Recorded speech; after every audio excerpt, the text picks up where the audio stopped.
Challenge చేస్తున్నా నీతోని, ఎమ్మెల్సీది కేసీఆర్ గారా, కేటీఆర్ గారా, కవిత గారా, ఎవరు డబ్బులు ఇచ్చారో, నువ్వు ఎవడి పేరు ఎత్తుకున్నావో, నీ పార్టీలోనే ఉన్నాడు ఇప్పుడు రంజిత్ రెడ్డి, అప్పుడు టీఆర్ఎస్ లో ఉండే. రా పోదాం, మాట్లాడదాం, నీ ఈద్గా మీద కూర్చుందాం, నీ దర్గాలో కూర్చుంటా, నీ మసీద్లో కూర్చుంటా, నా కుటుంబాన్ని తీసుకొని వస్తా. నీకు దమ్ము ధైర్యం ఉంటే నువ్వు కూడా నీ భార్య పిల్లల్ని తీసుకొని రా. దొంగల ఫ్యామిలీ, నీ భార్య పిల్లల్ని తీసుకొని రా అంటున్నా. నేను వస్తా. ఏ స్థాయి దాకా మాట్లాడాలో మాట్లాడినా, అన్ని మాట్లాడి ప్రయత్నం చేశాక కూడా ఇద్దరు కలిసారు. కానీ నేను దిగింది ఈ ఇద్దరు కలవద్దని దిగినా కానీ నేనేదో అధికారం కోసం దిగలేదు.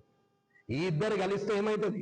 మళ్ళా కబ్జాలు అవుతుంది, మళ్ళా సెటిల్మెంట్లు అవుతాయి, మళ్ళా గొడవలే, మళ్ళా ప్రజా దర్బారే, మళ్ళా మాస్టర్ ప్లానే. ఇవాళ చుట్టుముట్ట గ్రామాలందరూ కూడా, ఇవాళ అందరూ కూడా కాంగ్రెస్ గెలిపించారు.